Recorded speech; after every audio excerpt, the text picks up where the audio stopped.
السلام علیکم ورحمۃ اللہ وبرکاتہ۔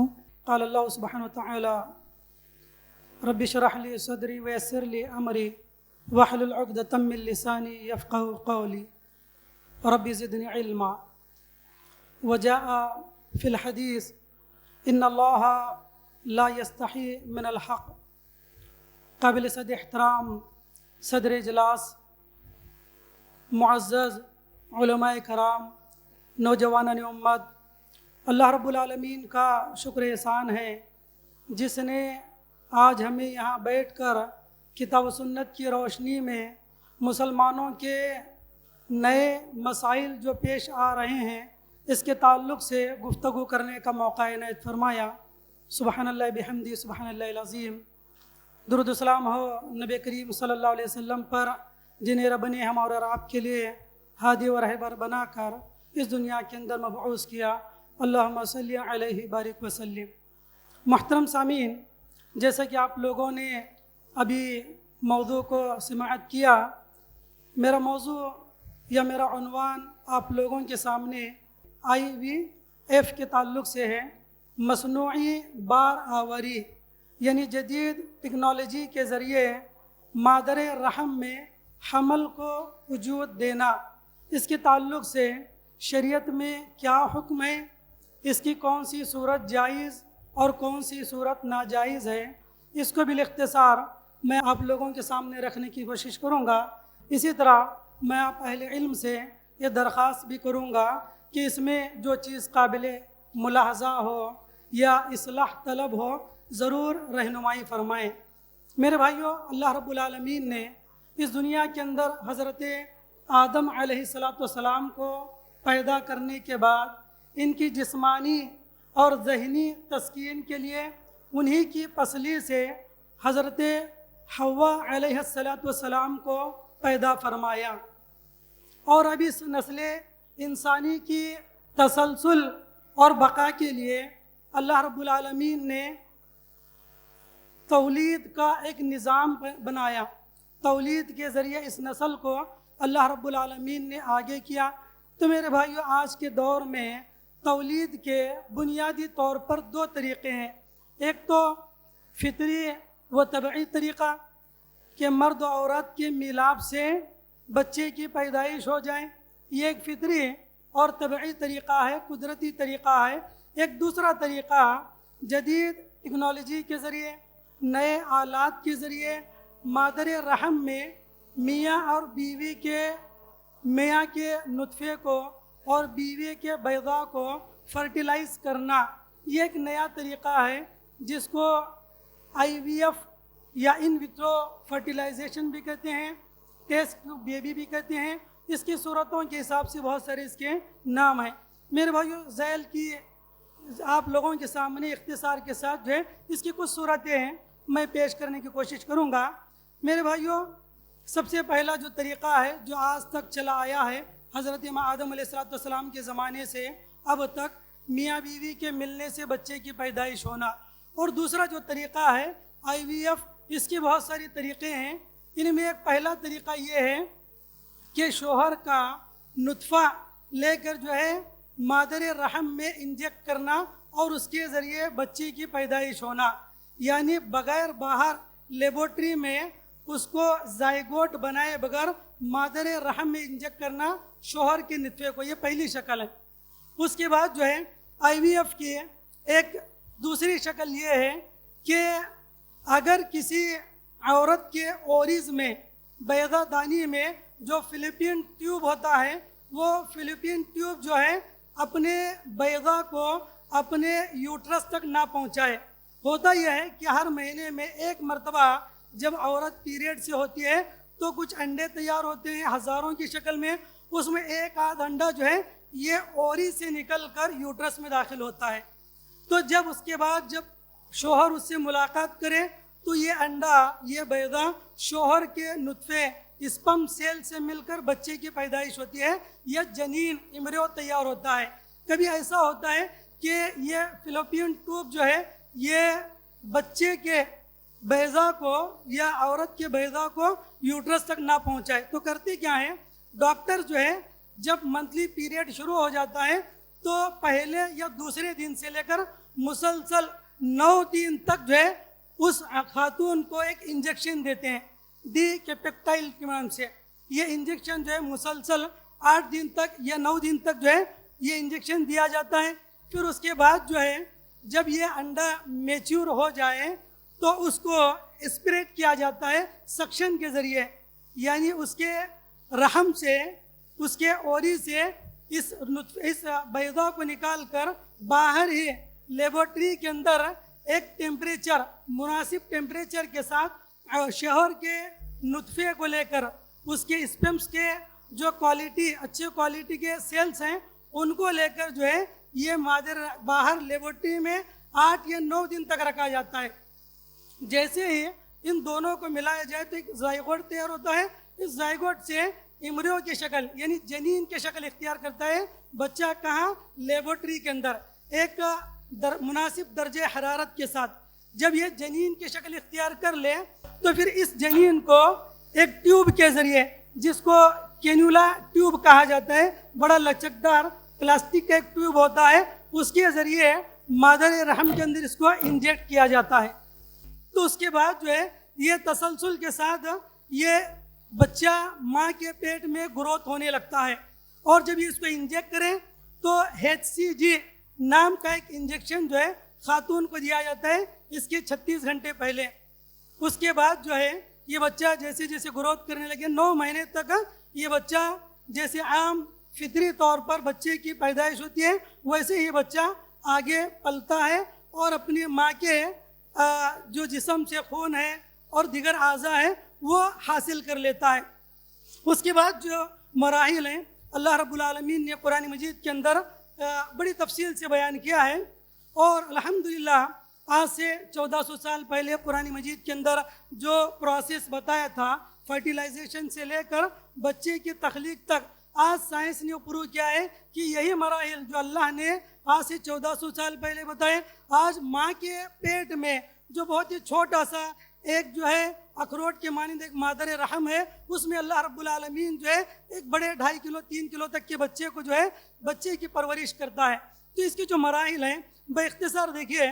سب سے پہلے اللہ رب العالمین نے ابتدا بتایا فَلْيَنْظُرِ الْإِنسَانُ مِمَّا خُلِقَ مِن مَاءٍ دَافِقٍ يَخْرُجُ مِن بَيْنِ الصَّلْبِ وَالتَّرَائِبِ, یعنی انسان کی جو پیدائش ہے یہ باپ کے اسپائنل کورڈ سے نکلنے والا پانی اور ماں کے سینے سے نکلنے والا پانی, یہ جو پانی ہے اس کو ایک بچے کی شکل اختیار کرنے میں کئی اشکال اور منازل سے گزرنا پڑتا ہے, جس کی مختلف مقامات پر اللہ رب العالمین نے تفصیل بیان کی ہے. دیکھیے اس آیت کریمہ میں یہ بتایا گیا ہے کہ بچہ جو ہے ماں اور باپ دونوں کے ملنے سے پیدا ہوتا ہے, یعنی دونوں کا داخل اس میں ہوتا ہے. ایک حدیث میں اللہ کے نبی نے فرمایا ماء الرجل غلیظ ابیض وماء المرأة رقیق اصفر فأیہما سبق او علا اشبہہ الولد, یعنی دونوں کے پانی میں سے جس کا پانی غالب آ جائے بچہ اس کی مشابہت اختیار کرتا ہے. تو اس حدیث میں بھی یہ بتایا گیا کہ دونوں کے ملنے سے یا دونوں کے آپسی پانی کے ملنے سے بچے کی پیدائش ہوتی ہے. اب اس کے مراحل کیا ہیں؟ اللہ رب العالمین نے سورۃ الحج میں فرمایا یا ایھا الناس ان کنتم فی ریب من البعث فإنا خلقناکم من تراب ثم من نطفہ ثم من علقہ ثم من مضغہ مخلقۃ وغیر مخلقہ. کئی چیزیں اللہ نے بیان کی, یعنی پہلی جو تخلیق ہوئی ہے حضرت آدم کی مٹی کے ذریعے, پھر اس کے بعد عام جو انسانوں کی تخلیق ہے ایک حقیر پانی کے ذریعے, نطفہ, پھر علقہ, پھر مضغہ, پھر مخلقہ, یعنی شکل دی جاتی ہے مختلف شکلوں میں. تو یہ ہر ایک کا جو ہے 40 دن کا ڈیوریشن ہے یا پیریڈ ہے. اس کے بعد اللہ تعالیٰ فرماتے ہیں کہ یہ تمام شکلوں میں ہم ماں کے پیٹ کے اندر اس بچے کو مادر رحم کے اندر رکھ دیتے ہیں. اس کے بعد جو ہے اللہ رب العالمین نے اس کے بعد فرمایا فَخَلَقْنَا الْمُضْغَةَ عِظَامًا فَكَسَوْنَا الْعِظَامَ لَحْمًا. یہاں پر ایک اور فردر اسٹیپ کو اللہ نے ذکر کیا. نطفہ, علقہ, مضغہ, مخلقہ کے بعد جو ہے اللہ رب العالمین اس کا اسکیلیٹن تیار کرتے ہیں, اس کا ہڈیوں کا ڈھانچہ جو ہے اس کے اسپائنل کورڈ سے لے کر مکمل اسکیلیٹن تیار ہو جاتا ہے. اس کے بعد جو ہے اللہ رب العالمین اس کو گوشت کا لباس پہنا دیتے ہیں. فَكَسَوْنَا الْعِظَامَ لَحْمًا. اس کے بعد جو ہے جب یہ تمام چیزیں ہو جائیں اس کے بعد جو پارٹس آف باڈی ہیں، آنکھ ہے، دل ہے، سماعت ہے، بصارت ہے، یہ تمام چیزوں کو اللہ رب العالمین تیار کرتے ہیں، جیسے کہ سورہ سجدہ میں اللہ رب العالمین نے فرمایا بالاختصار ثم سواه ونفخ فيه من روحه وجعل لكم السمع والابصار والافئدہ قلیلا ما تشکرون۔ تو اس آیت کریمہ میں اس کے بعد کے مرحلے کو اللہ نے ذکر کیا کہ اللہ رب العالمین اس کے اندر روح پھونک دیتے ہیں، پھر اس کے کان، اس کی آنکھیں اور اس کا دل جو ہے اللہ رب العالمین بنا دیتے ہیں۔ یہ تمام پروسیس جو ہے اللہ رب العالمین نے بیان کیا۔ اس کے بعد نبی کریم صلی اللہ علیہ وسلم کی اس حدیث سے بھی معلوم ہوتا ہے، آپ بخاری شریف کی روایت آپ نے فرمایا ان احدکم یجمع خلقه فی بطن امہ 40 یوما ثم یکون علقہ مثل ذلك ثم یکون مضغہ مثل ذلك ثم یبعث اللہ ملکا یؤمر باربع کلمات، یعنی بچے کو 40 دن تک کے مرحلے میں اللہ رب العالمین رکھتے ہیں۔ جب وہ بچہ 120 دن کا ہو جائے، جنین امریو جب 120 دن کا ہو جائے تو اللہ رب العالمین ایک فرشتے کو بھیج دیتے ہیں، یہ فرشتہ اس کا رزق، اس کی موت، اس کا عمل، اس کی اچھائی اور برائی کو یہ فرشتہ لکھ دیتا ہے۔ ثم ينفخ فيه الروح، اس کے اندر روح پھونک دی جاتی ہے 120 دن کے بعد۔ تو یہ تمام جو ہے پروسیس مختلف جگہوں پر اللہ رب العالمین نے اور نبی کریم صلی اللہ علیہ وسلم نے انسانی تخلیقی مراحل کے بیان کیے ہیں۔ دیکھیں ان تمام مراحل سے ایک بات یہ معلوم ہوتی ہے، یہ ڈاروین کا جو نظریہ ارتقاء ہے یہ غلط نظریہ ارتقاء ہے کہ انسان پہلے بندر تھا پھر اسے ایولیشن تھیوری کے ذریعے یہ جو ہے انسان بنا، یہ غلط نظریہ ہے۔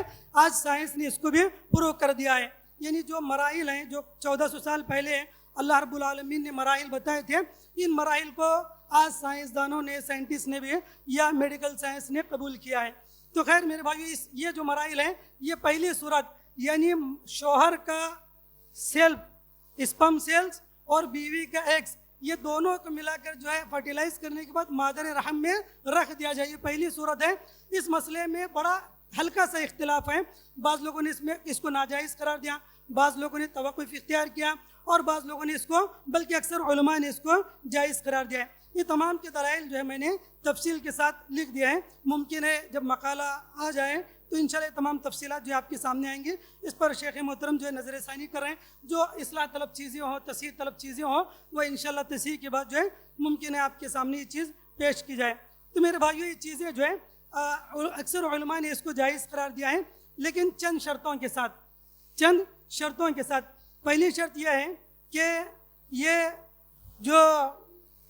یہ پروسیس کرنے والی ہے عورت کے ساتھ یہ لیڈیز ڈاکٹر ہو، تاکہ حجاب کی پابندی ہو، پردہ ہو جائے۔ یہ پہلی جو ہے شرط بعض علماء نے کہا، الا کہ آخری صورت میں اگر کوئی نہ ہو تو اس کو جو ہے بعض علماء نے اجازت دی ہے۔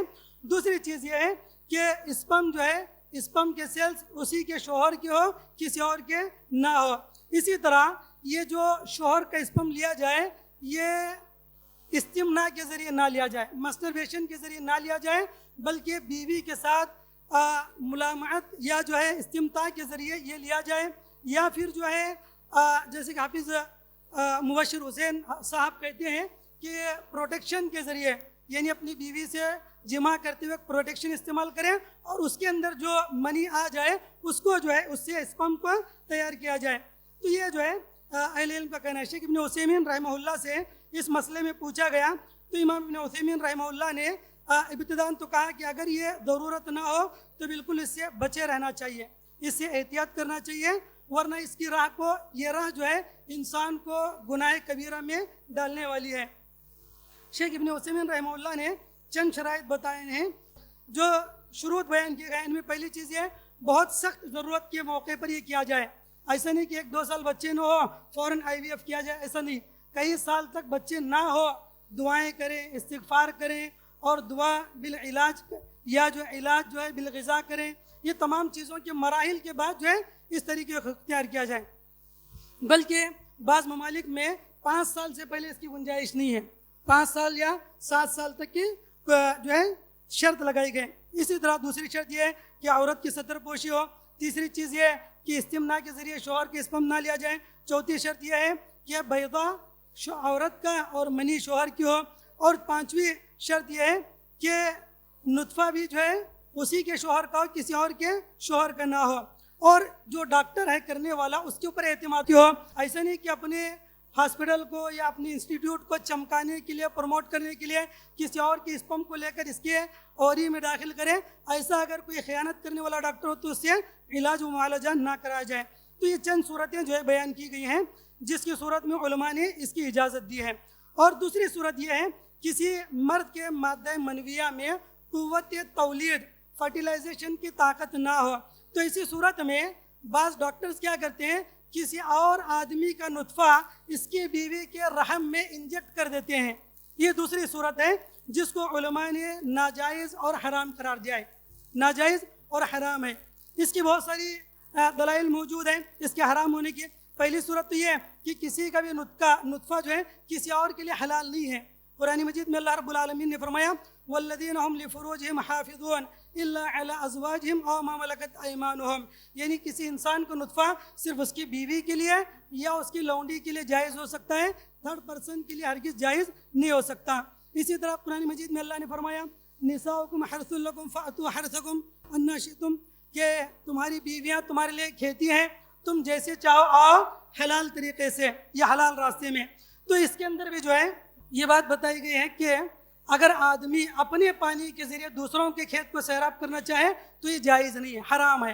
اور اس کے تعلق سے ابو داؤد کی وہ روایت بھی اللہ کے نبی نے فرمایا لا یحل لامرئ یؤمن باللہ والیوم الآخر ان یسقی ماءہ زرع غیرہ، اپنے پانی سے دوسروں کے کھیت کو سیراب کرنا یہ کسی ایمان رکھنے والے بندے کے لیے ہرگز حلال نہیں ہے۔ تو اس سے معلوم ہوا کہ کسی اور کے نطفے کو مادر رحم میں انجیکٹ کرنا ہرگز نہیں، جائز نہیں، بلکہ اس کو علماء نے مثل زنا قرار دیا ہے، جیسے کہ شیخ بن باز رحمہ اللہ وغیرہ کا یہ قول ہے۔ اسی طرح یہ نسب میں فساد اور بگاڑ کا ذریعہ بھی ہے، کسی اور کا نطفہ کسی اور کے رحم میں داخل کیا جائے تو اس سے فساد لازم ہوگا، نسل جو ہے یہ خراب ہوگی، نسب خراب ہوگا۔ اور نسب کے تحفظ کی اسلام میں بڑی سختی سے تاکید کی گئی ہے، اس لیے کہ اس کے اندر جو ہے پردے کے مسائل ہیں، حجاب کے مسائل ہیں، سفر کے مسائل ہیں، وراثت کے مسائل ہیں۔ اگر نسب مختلط ہو جائے تو یہ تمام چیزیں جو ہیں ہوں گی، اس لیے اسلام نے منع کیا ہے۔ ایک تیسری صورت یہ ہے کہ میاں بیوی کے چیز کو تھرڈ پرسن یعنی اجنبی عورت کے پیٹ میں رکھا جائے، جس کو سروگیسی مدر کہتے ہیں، سروگیٹ مدر کہتے ہیں، یہ بھی جائز نہیں ہے۔ اس کے لیے بھی وہی دلائل ہیں جو کہ سابقہ دلائل آپ کے سامنے پیش کیے گئے ہیں، یعنی میاں کی نطفہ ہے اور بیوی کا بیضہ ہے لیکن کسی تھرڈ پارٹی یعنی کسی اجنبی خاتون کے رحم میں رکھا جائے تو اس سے بھی جو ہے نسل کے اندر جو ہے فساد لازم آئے گا، اس سے بھی اسلام نے منع کیا۔ اور اس کی ڈی این اے جو ہے جس عورت کے پیٹ میں اس کو رکھا گیا ہے اس کا ڈی این اے اس سے میچ نہیں کرے گا۔ اور قرآن کی آیت یخلقکم فی بطون امہاتکم بھی جو ہے اس کے خلاف ہے۔ اور اب بچہ پیدا ہونے کے بعد جو ہے اس کسی اور کو اپنے باپ کہتا ہے تو اللہ کے نبی نے اس سے بھی منع کیا من ادعى الی غیر ابی وهو یعلم انه غیر ابی فالجنۃ علیہ حرام، تو اس سے بھی منع کیا گیا ہے۔ تو اس کے علاوہ بہت ساری صورتیں ہیں لیکن سب کے لیے دلائل جو ہے بنیادی طور پر یہی ہے کہ نسب کی خرابی نہ ہو، کسی کا نطفہ کسی اور کے پیٹ میں نہ چلا جائے۔ اسی طرح ایک شکل یہ ہے کہ ایک ہی آدمی کی دو بیویاں ہیں، اب ایک آدمی کے ایک عورت کے ایک بیوی کے بیضہ کو لے کر اسی کے دوسری بیوی کے رحم میں رکھنا، اس کو بعض علماء نے جیسے حافظ مبشر حسین صاحب وغیرہ نے جائز کرا دیا، لیکن علماء نے اس کو سختی سے منع کیا اور ان کی تمام دلائل کا بڑی تفصیل سے جو ہے علماء نے رد کیا ہے، تو یہ بھی صورت جو ہے جائز نہیں ہے۔ تو خیر یہ چند صورتیں ہیں جس میں سے پہلی جو صورت ہے یعنی میاں بیوی دونوں کے پانی کو لے کر زائگوٹ بنایا جائے اور باہر مجبوری کی صورت میں جو شروط بتائے گئے ان شروط پر عمل کرتے ہوئے اگر باہر امبریو تیار کیا جا سکتا کریں تو یہ جائز ہے بالکل آخری صورت میں، ورنہ اس سے جو ہے بچنا چاہیے اور دوسرے جو طریقے ہیں ان طریقوں کو اختیار کرنا چاہیے۔ اللہ تعالیٰ سے دعا ہے اللہ رب العالمین تمام مسلمانوں کو نوازل میں صحیح موقف اختیار کرنے کی توفیق عطا فرمائے، آمین یا رب العالمین۔ السلام علیکم ورحمۃ اللہ وبرکاتہ۔